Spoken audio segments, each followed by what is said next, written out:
This is a recollection of Deal Seafront from Sandown Castle to the Royal Hotel in the 1940s. It gives a rough idea of how the seafront north of the Royal Hotel was in those days, compared to how it looks today. The memoirs were written down by my late father, James Skardon. Walking south from Sandown Castle to just past the Coast Guard station, we still had what was left of the old sea wall, with wooden groins stretching to the low water mark. These were replaced in the 1950s, and now the groins are iron frame and made from green heart wood. Passing the Coast Guards and moving south to North Street, we have the Rowing Club, then the Royal Naval Association rooms. Next is the Forester pub. A bit further along is the North Star pub. The beach came up almost to the houses along here, with a narrow road compared with this 21st century view. Further along, just before North Street, was the Mick Wall's Arcade Fair and the roller skating ring. On the beach here were many boats with winches on the edge of the narrow road, a wonderful, unforgettable sight. Going back to the Rowing Club, we find the galley punt Our Boys, which was stationed almost opposite the clubhouse. Alongside her was George Riley's motorboat Gypsy King, and the Cribbin Brothers boats and many others, a wonderful scene along this stretch of Deal Seafront.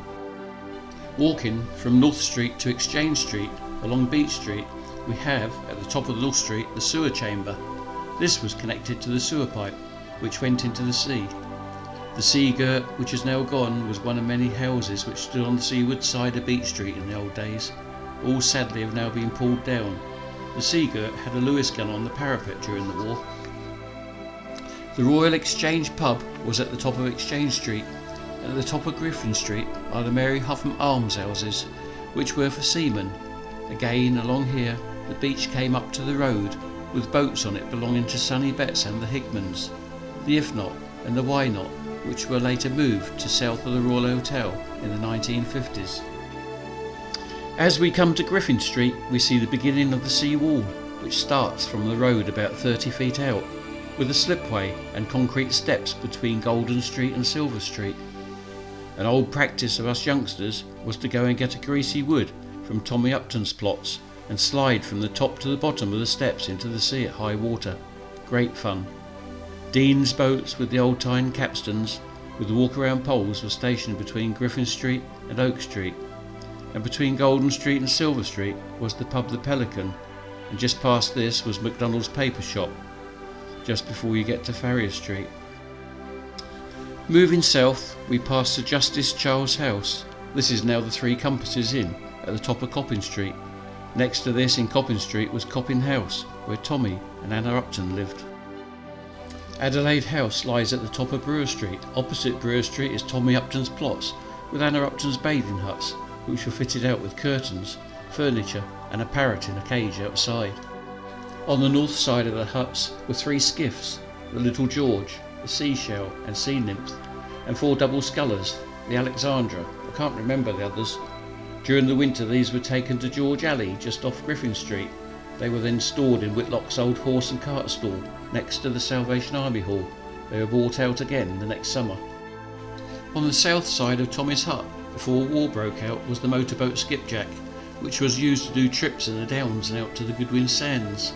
After the war, when the scaffolding and barbed wire had been removed, fishing parties once again started being taken out by the boatmen in the Minnehaha and Ida, which belonged to Tommy Upton.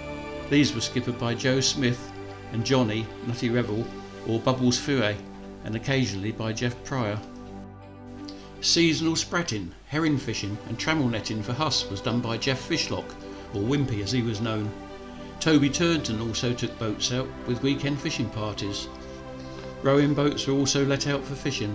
These were the Paddle Punts, the Golden Warbler, the Tom, the Kittiwake and Isabel, also the foresail mizzen punts Fascinator and Kingfisher, which were owned by Bert Tookie.